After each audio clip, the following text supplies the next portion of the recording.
Bonjour à tous et bienvenue sur Reds League. Donc voilà les amis, nous nous retrouvons aujourd'hui pour parler du match de Liverpool et de Brentford. Pour la première d'Arne Slot, on attendait beaucoup de ce match.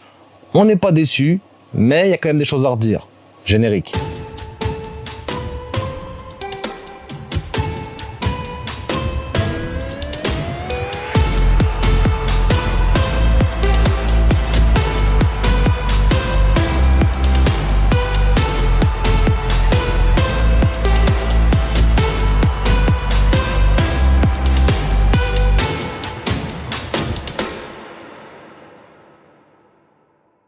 Donc l'analyse du match, on avait une formation de 4-2-3-1 pour Liverpool et une formation 4-4-2 pour Brentford.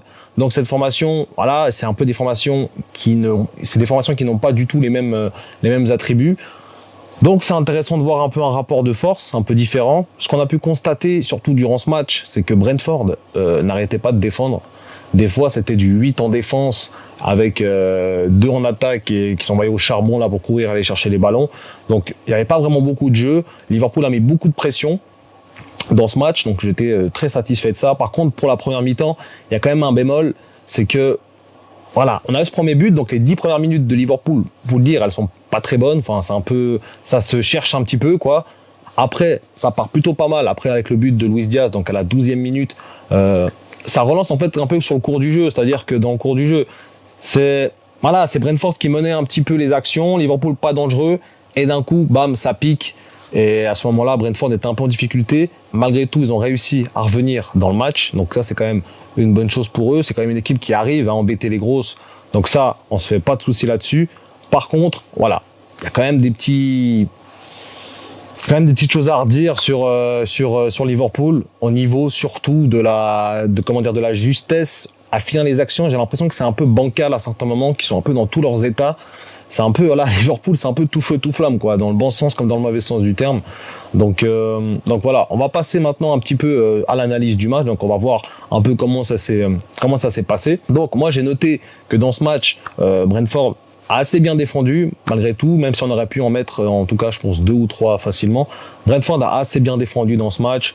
Voilà, en même temps, ils avaient mis le bus derrière. C'était vraiment de contrer. En tout cas, pour cette vidéo, moi, j'ai envie de parler aussi, surtout, du ressenti que j'ai par rapport à la saison aussi, parce que, voilà, c'est le deuxième match à domicile. On a pris, on a 2 clean sheets, donc c'est quand même beau. On sait qu'avec Klopp, c'était compliqué d'avoir des clean sheets, hein. On a peut-être 2, 3, 4 par saison. Là où, un City ou un Arsenal arrivait à enchaîner des matchs, 10 matchs en clean sheet. Nous, c'était vraiment pas le cas. On prenait quasiment un but par match. Et là, ça fait plaisir de voir qu'on a retrouvé cette solidité défensive et qu'on arrive vraiment beaucoup plus à maîtriser le match, même dans les moments difficiles. On prend pas ce but. Maintenant, on va reprendre le cours du match un peu et les joueurs, leur impact sur le terrain. Parce que pour moi, c'est quand même important de parler des joueurs, surtout que on parle d'une équipe. En général, on parle de Liverpool. Donc, ce qui est important, c'est qu'on parle aussi des joueurs. Parce que je pourrais vous faire une analyse, un débriefing. Et voilà, ils ont fait ça, ils ont fait ça. Moi, mon but, c'est vraiment de parler aussi des joueurs, leur import. Qu'est-ce qu'ils importent dans le match en fait, parce que c'est ça qui va changer aussi la chose, et voir qui est pertinent, voir qui l'est pas, parce que si une équipe va pas bien, c'est pas juste des fois c'est quelques joueurs qui sont pas assez huilés et qui rouillent un peu tout l'engrenage quoi. Donc le but c'est de vraiment décortiquer un peu tout ça et voir ce qu'on va en tirer. Donc les amis, c'est parti, on va voir ça tout de suite. Donc au cage, on avait Alisson, jusqu'à maintenant rien de bien nouveau, hein, c'est un peu un classique. Donc moi Alisson, j'ai pas grand chose à dire. Il a été quand même rassurant sur ce match. Donc point positif pour lui. On passe maintenant à la défense, où j'ai beaucoup aimé la défense. Franchement, la défense de Liverpool dans ce match, elle a été au rendez-vous. Même si des Trent, ils se prenaient des remontées, qui se prenaient des dribbles gauche-droite, très franchement, ça a été au rendez-vous. Donc Van Dijk, patron, distributeur de ballons, Konaté, le mec, c'est un stopper. Le mec, il court de partout. C'est vraiment un très très bon joueur, Konaté. Je suis très content de l'avoir dans l'équipe. On avait Arnold aussi à droite. Donc Arnold, beaucoup aimé son apport. Encore une fois, il a montré toute son importance dans le jeu, avec les transitions rapides, avec les contre-attaques, avec le mec, il est partout, il peut se déplacer partout. Il est arrière droit sur la feuille de match, mais en réalité dans le match, il est partout. Mais malheureusement, quand il s'agit de défendre, il est nulle part. Donc c'est un peu, c'est double tranchant. C'est pour ça qu'on a Konaté derrière qui vient faire le boulot. Donc la défense, très solide. Au milieu de terrain, par contre, là, j'ai un peu plus de réserve. Ils passaient souvent de la défense à l'attaque. Ça, je sais pas si c'est vraiment voulu ou si c'est juste le fait qu'ils n'arrivent pas à trouver leur milieu de terrain. Moi, je pense que c'est un peu des deux, mais voilà. Le fait est que le milieu de terrain, on l'a beaucoup vu pour se taper, quoi. C'était pour la bagarre, c'était pour se pousser, c'était pour récupérer les ballons. Même si, en deuxième période, après le but de Salah, ça a été beaucoup mieux, beaucoup plus de maîtrise. Mais en général, dans le match, c'était assez haché, ça se poussait, c'était un peu bancal, c'était pas propre. Même si les ressorties de balles, elles sont très belles défensivement, c'est vraiment dans le milieu, quand on apporte la balle du milieu à l'attaque, que ça pose un peu problème. Donc voilà, j'ai trouvé que McAllister a fait le job. Franchement, il a fait son job. Gravenberch, voilà, il se trouve encore un peu. Il se trouve encore un peu. Pour moi, il faut recruter un vrai 6. Je le répète encore une fois, Gravenberch, ça peut être un excellent joueur de rotation pour changer un peu le rythme du match. Mais pour un gars titulaire fixe, pour moi, c'est clairement recruter un 6. Il y a pas d'autre chose à dire.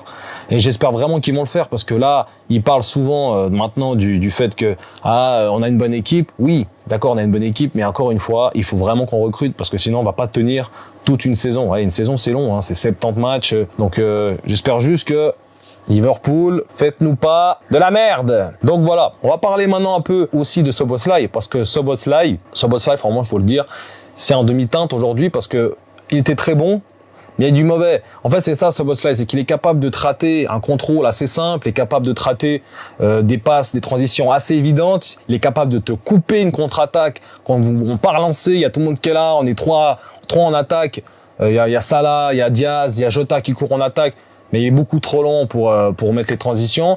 Pareil, quand il y avait Nunez et Gakpo, il y a une occasion, une situation à la fin où il prend trop de temps à placer sa passe. Et ça, c'est un peu du Szoboszlai, c'est que des fois il tire quand il faut pas. Enfin, il a quand même des lacunes. Même si j'ai confiance en lui, c'est quand même pour moi l'homme de la situation. Il faut qu'il hausse son niveau de jeu. Même si j'ai trouvé qu'il a quand même été assez bon aujourd'hui. Il n'y a pas de grosses boulettes, il n'y a pas de fautes flagrantes dans le jeu. Mais c'est pas forcément très rassurant dans les petits détails, en fait, dans les petits gestes qui peuvent changer une action, en fait, tout simplement un contrôle dans les temps, un contrôle dans le sens du jeu. Tout ça, ça peut changer beaucoup de choses. Malheureusement, ce boss-là, il a quand même tendance à un peu, voilà quoi. Il est un peu à la traîne de temps à autre, mais bon, on a quand même confiance en lui de toute façon. On n'a personne d'autre à ce poste. On aurait Elliott, qui pour moi est plus un numéro 10 qu'un ailier, même si aujourd'hui il est rentré en tant qu'ailier. Mais bref, pour moi, ce boss-là, c'est l'homme de la situation. Il faut vraiment qu'il hausse son niveau de jeu et pourquoi pas marquer des buts et faire des passes D, ça serait incroyable. Même s'il a déjà fait une passe D, mais il peut en faire plus. Et dans ce match, on a vu qu'il pouvait en faire plus. On va parler maintenant de Luis Diaz. Donc je sais que sur ma première vidéo, je sais que sur la vidéo précédente, j'avais parlé de Luis Diaz comme quoi il n'était pas assez tranchant. Quand Luis Diaz met des buts, il est indéfendable. Très clairement. Il fait plein de boulettes et souvent ces boulettes, elles viennent de lui parce qu'il fait une touche de trop ou bien quoi. Mais en fait, très souvent, il arrive à lui tout seul à porter une action. Et ça, c'est quand même une faculté que pas tout le monde peut avoir parce qu'il est un peu, pour moi, c'est un déstabilisateur, c'est un tourneur de rein, si on peut le dire, hein, Luis Diaz. Quand on voit un Doku et un Luis Diaz, pour moi, ils sont un peu similaires. C'est des mecs qui cassent des reins, en fait, qui cassent des côtes, qui te foutent par terre, qui te rend ouf, à tel point que t'as de la frustration et que t'es obligé de faire faute. À la différence, c'est que je trouve quand même Luis Diaz un peu plus finisseur que Doku, mais ça, c'est pas le débat. Luis Diaz, pour moi, il faut juste qu'il hausse un peu cette efficacité. Et du moment qu'il sera plus efficace, pour moi, Luis Diaz, c'est clairement l'homme de la situation. Attention, on n'a personne d'autre. Et même un Nunez ou un Gakpo à ce poste-là, il est pas assez bon. On voit l'impact quand les deux joueurs sont rentrés. Nunez, c'est une cata. Gakpo, il y a du bon. Gakpo, franchement, il est intéressant. Il est très intéressant. Nunez, franchement, voilà, pour un joueur à 80 millions, j'ai encore beaucoup de peine à me dire comment tu fais pour autant avoir la poisse, en fait. C'est vraiment un truc, j'ai l'impression que même un tapin, il y a une chance sur deux qu'il la loupe. Enfin, c'est Nunez. On espère vraiment qu'il va remonter un peu la pente à ce niveau-là parce que c'était censé être notre neuf titulaire et maintenant on se retrouve à le faire rentrer à chaque fois en fin de match et contre Ipswich il a même pas joué donc voilà, pour moi Diaz c'est du bueno. S'il continue comme ça, il y a vraiment moyen qu'il nous fasse monter les pouces en l'air et qu'on dise putain, ça c'est un bon joueur. Si maintenant il garde ce niveau de jeu et qu'il arrive à conclure ses actions, pour moi Diaz peut clairement faire partie de l'équipe type de la saison. Mais voilà, on est qu'au deuxième match, il faut encore voir un peu. Voilà, Très bon match de Luis Diaz quand même. On va parler de Jota. Donc Jota, pour moi, il a été influent. Il n'a pas marqué, certes. Il a eu quelques occasions. Il avait failli faire une passe décisive un peu hasardeuse, hein, une espèce de retournée ratée qui se transforme en centre parfaitement dosé. Voilà, Robertson, forcément, il a essayé de faire ce qu'il a pu, mais voilà, Jota, bon match, j'ai pas à lui cracher dessus, il a fait son match, il a pas été incroyable, mais il a été bon. Donc voilà, pour Jota, franchement, c'est encore un bon point, il est assez régulier. Par rapport à Salah, du coup, donc Salah qui marque son deuxième but de la saison, il est officiellement le meilleur buteur de Liverpool. Parlons de Salah, donc Salah qui marque son but, donc qui marque le but du break, hein, très clairement, qui vient un peu conclure ce match en disant on va gagner. Il a pas Salah, c'est du Salah, c'est demi-teinte. T'es toujours mitigé entre il a fait un bon match et il a pas fait un bon match. Là, sur ce match-là, des fois c'est unanime, il a fait un mauvais match, des fois c'est l'inverse, mais très souvent c'est un peu, il a pas fait un bon match, mais il a marqué, ou voilà, c'est Salah. Il aurait pu marquer, je pense, un doublé dans ce match. Il aurait même pu faire une passe décisive si Nunez ne se serait pas interposé en plein milieu de l'action sur Gakpo. Enfin bref. Mais sinon, Salah, il a fait du Salah. Il a pu marquer un doublé, un match en demi-teinte. Il a marqué son but. Il a loupé beaucoup de choses, certes. Les premières mi-temps, enfin, je veux dire, la première demi-heure, les catastrophiques de Salah. Il loupe tout. Deuxième mi-temps, vers l'heure de jeu, il commence sérieusement à se réveiller, il marque son but, il se réveille, il commence à faire des très belles combinaisons. Avant son but, il y a une très très belle combinaison que je voulais mettre quand même en lumière, où Salah, il part, franchement il fait le tour. En fait, il fait le tour des 16 mètres, il part du côté droite, il commence à faire le tour des 16 mètres. Donc pour moi, voilà, entre combinaisons, bam, bam, bam, bam, à la fin, je crois que c'est Jota qui essaie de la mettre juste en profondeur. Franchement, il est pas loin de faire une belle passe et qu'elle rentre. Mais si elle rentre, cette action, franchement, voilà, c'est là qu'on voit que Arne Slot a quand même imprégné quelque chose de différent, c'est jouer avec le ballon. Là où Klopp, c'était toujours défense-attaque. Slot a gardé cet ADN-là, mais il a quand même, pour moi, changé des choses qui étaient importantes, c'est mettre le pied sur le ballon.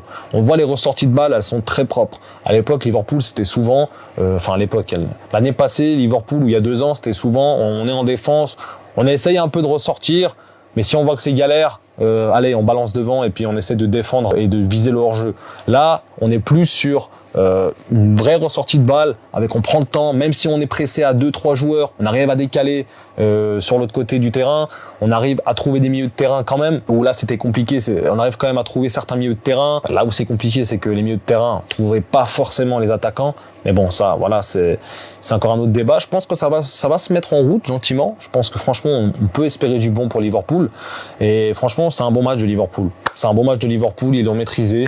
Ils auraient pu marquer plus. Pour moi, le score potentiel, 4-1, je pense 4-1, ça aurait été le score potentiel de ce match, entre les XG, etc. Donc pour moi, c'est du très bon.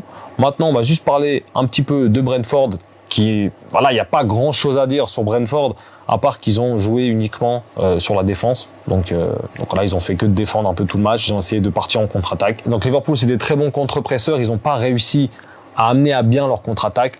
Voilà, donc ça c'est très bien maîtrisé de Liverpool. Donc pour ce match de Liverpool, franchement, on a du positif. On a aussi encore quelques bémols, on a encore des doutes sur certains rôles sur le terrain. Tactiquement, Slot, je le trouve très cohérent aussi. Je trouve que son équipe, voilà, il a son idée. J'ai l'impression que l'équipe applique vraiment les idées du coach. Et ça fait plaisir parce qu'on sent une double patte. On sent la patte de Klopp, mais on sent quand même la patte d'Arne Slot où c'est vraiment plus, voilà, des fois ça joue beaucoup avec des petites passes, ce qu'on voyait chez Klopp, mais très peu, et quand on le voyait, c'était pas très bien exécuté. Là où il y a plus de justesse, j'ai l'impression qu'il se trouve mieux. Donc voilà les amis, nous arrivons au terme de la vidéo. Du positif pour ce match de Liverpool. On se retrouve, nous, la semaine prochaine pour le main event de la semaine prochaine, entre le derby de Manchester United et de Liverpool. Ça reste vraiment, chaque fois que ces deux équipes s'affrontent, moi j'ai toujours un petit frisson. J'espère vraiment qu'on peut aller les embêter à Old Trafford, parce que on sait très bien que l'année passée à Old Trafford c'était compliqué, même contre United en général. C'est vraiment une équipe qu'on n'arrivait pas à battre. On a fait 3 matchs, on n'a pas gagné un seul. Pour moi, il faut absolument qu'on gagne pour espérer et donner un message aussi aux concurrents qui sont Arsenal et City, parce que eux ils sont pas fait dans la dentelle. City qui a gagné facilement, Arsenal qui gagne contre Aston Villa alors qu'ils avaient perdu contre eux la saison dernière à 2 reprises. Donc nous, il faut qu'on gagne contre United pour montrer qu'on est présent et que cette année, on sera vraiment au rendez-vous. Donc voilà les amis, on se retrouve la semaine prochaine et surtout n'oubliez pas...